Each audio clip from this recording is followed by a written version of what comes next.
ખેતમજૂરી કરી ગુજરાન ચલાવવાનું. હા જી બરોબર. અને બાળક છે ત્યારે વેન્ટિલેટર ઉપર છે. વેન્ટિલેટર.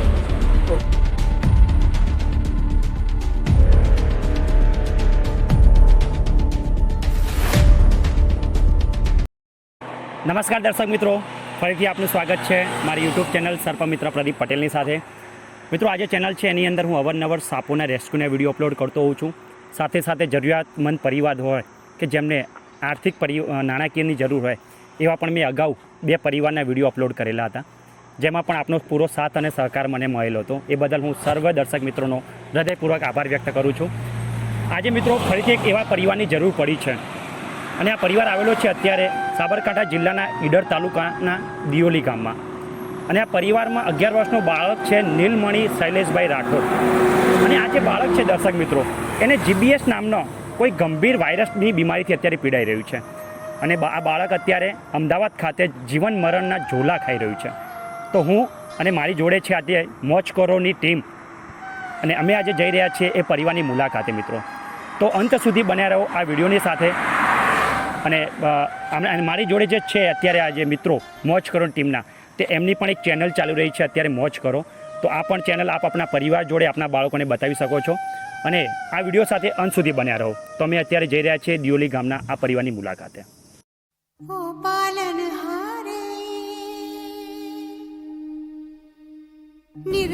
તો મિત્રો, અત્યારે અમે જઈ રહ્યા ત્યાં દિયોલી ખાતે પરિવારની મુલાકાતે. પણ એ નીલમણીની જે મુહિમ ઉપાડી છે એવા કન્વીનરનો ફોન આવ્યો હતો મારા પર. એમણે જણાવ્યું કે અત્યારે ઈડર ખાતે એક મિટિંગનું આયોજન કર્યું છે આ માટે. તો અમે અને મારી ટીમ અત્યારે સૌથી પહેલાં એ મિટિંગને એટેન્ડ કરવા જઈ રહ્યા છે. તો બન્યા રહેવા વિડીયોની સાથે અમે જઈ રહ્યા છીએ અત્યારે સૌથી પહેલાં એ મિટિંગ એટેન્ડ કરવા માટે. અઢી 3 મહિના જેવું હોસ્પિટલમાં રાખવું પડેલું છે. 4-5 લાખ રૂપિયા ખર્ચો તો હું ભોગી લેવાનો, પણ ખર્ચો સાહેબે વધારે કીધું એટલે મારાથી પોકી વાળા તેમ નથી. શું નામ તમારું? આખું નામ બોલો. સોલંકી શૈલેષભાઈ અમૃત, ગામ દિયોલી. ઓકે. અને આપ શું કરો છો? શું ખેતમજૂરી. ખેતમજૂરી કરી ગુજરાન ચલાવવાનું. હા જી બરોબર. અને બાળક છે ત્યારે વેન્ટિલેટર ઉપર છે. વેન્ટિલેટર છે. ઓકે. બીજું કે આપણે જાણકારી માટે જરૂર RICM થલતેજ. થલતેજ. હા, એટલે GBS નામના બીમારીથી પીડાય છે બાળક. બરાબર. એટલે આ બાળક ક્યાં સુધી રાખવું પડે વેન્ટિલેટર પર એ હજી નક્કી નથી થયું. બરાબર ને. અને 2-3 લાખ સુધી એમની કેપેસિટી હતી ને અત્યાર સુધી એમને ખર્ચો બી કર્યો. બરાબર છે. પણ હવે નથી પહોંચી વળાયો એટલે એમને આપણા મિત્ર વર્તુળ દ્વારા અમને જાણ કરી છે. અને આપણે બધા ભેગા થઈને આ મુહિમને પાર પાડીએ એવી અપેક્ષા છે બધા ભાઈઓ જોડે. અને ખરેખર આનંદ થાય છે કે આવા રેલીઓ ફંક્શનમાં તો બહુ સંખ્યા જોઈ છે, પણ આવા કાર્યમાં બી આપ બધા સામેથી આવો છો એ બહુ ખુશી છે.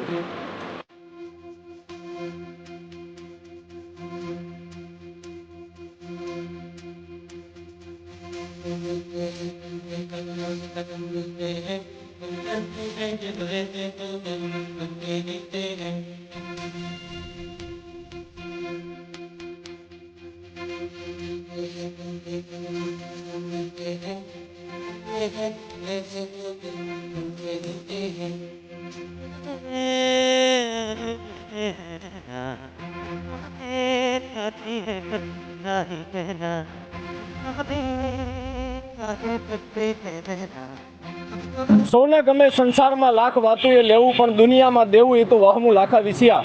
જય માતાજી દોસ્તો, હું છું આપનો મિત્ર જયદીપ દાન ગઢવી, લોક સાહિત્યકાર. મિત્રો, આજે આપણે બધા એક એવા વિષય સાથે, મારા પરમ સ્નેહી મારા મોટાભાઈ એવા ભૂગવેન્દ્રસિંહ કુંપાવત, મારા મોટાભાઈ એવા પરમ સ્નેહી ભાઈ મારે પંચાલ સાહેબ, અને બધાએ મિત્રોએ આજે એક સરસ મજાની મિટિંગ કરી.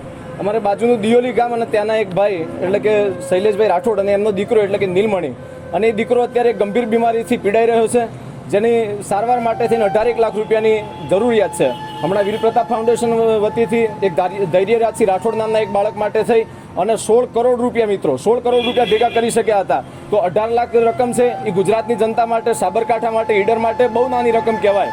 પણ જો આપણે બધા ફૂલ નહીં તો ફૂલની પાંખડી એક મારીને તમારી એક બીડીથી લઈ, સિગરેટથી લઈ, એક પાન મસાલાથી લઈ અને નાનામાં નાની એક વસ્તુ છે એ એક દિવસનો આપણે ત્યાગ કરીને 10 રૂપિયાથી 100 રૂપિયાથી 1000થી લઈ જેનાથી જે થાય એ ટીપે ટીપે સરોવર ભરીએ અને એક પરિવારની અંદર ખુશીનો માહોલ આપણે વહેતો કરીએ એવી બધાને હું હાથ જોડી વિનંતી કરું છું. અને હું જયદીપ ગઢવી લોક સાહિત્યકાર વતીથી આ બધાની સાથે જોડાયેલો જ છું અને જ્યારે પણ એવી જરૂર પડશે ત્યારે તન મન અને ધનથી હું આપના જોડે છું.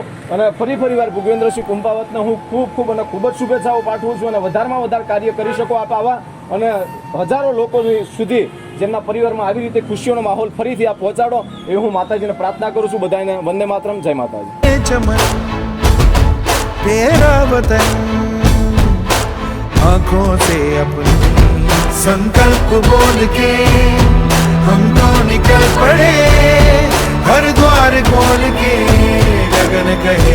કે દર્શક મિત્રો, તમે જોયું કે આજે મારી જોડે છે નીલમણીના ફાધર શૈલેષભાઈ રાઠોડ અને આજે અમારી એક મિટિંગ હતી વીર પ્રતાપ ફાઉન્ડેશનના નેજા હેઠળ અને આજે કઈ રીતે આ કામને અમારે આગળ ધપાવવું એની આજે પૂરી ચર્ચા વિચારણા થઈ છે.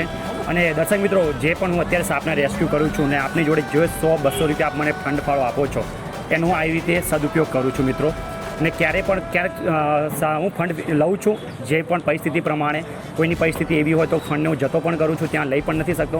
અને ક્યાંક હું 100-200 રૂપિયા આપે જે પણ મને ફંડ આપેલું છે એનો હું આવી જગ્યાએ સદુપયોગ કરું છું. અને આ પરિવારને, આ બાળકને અત્યારે આપને ખૂબ હેલ્પની જરૂર છે. તો મિત્રો, આ વિડીયોને બને એટલો લાઇક કરો, કોમેન્ટ કરો અને દૂર સુધી પહોંચાડો, એટલે એને શેર કરો જેથી આપણું આ બાળક એ આપણું જ બાળક છે. આ અગાઉ પણ તમે મારા 2 પરિવારને મદદ કરેલી હતી, તો આજે એક પરિવારને ફરીથી આપણા મદદની જરૂર છે. તો વીર પ્રતાપ ફાઉન્ડેશનના નેજા હેઠળ અમે આ મુહિમ ચલાવી છે.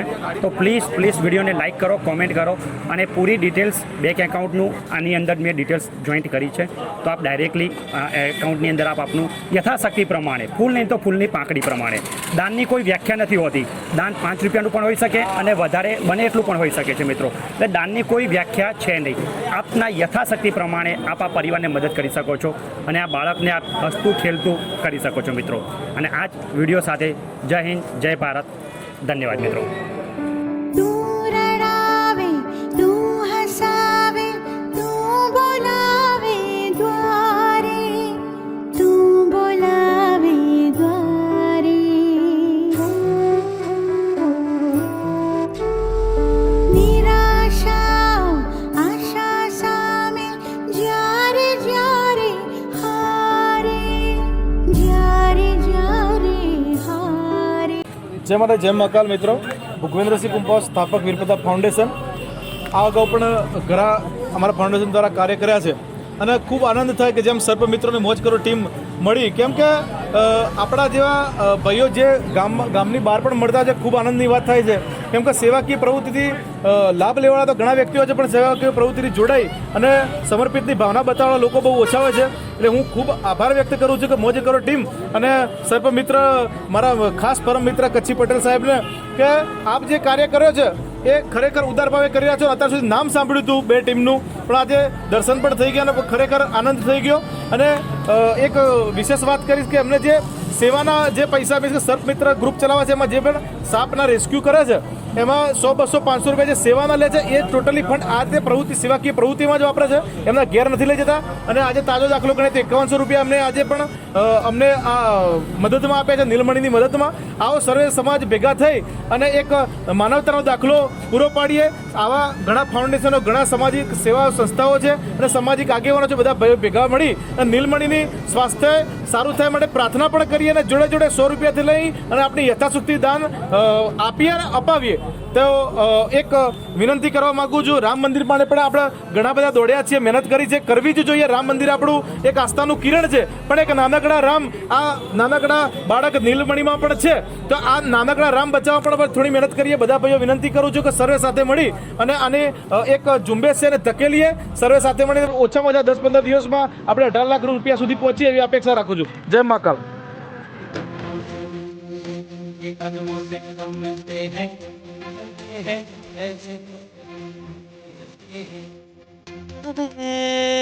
आगे बढ़ते हैं.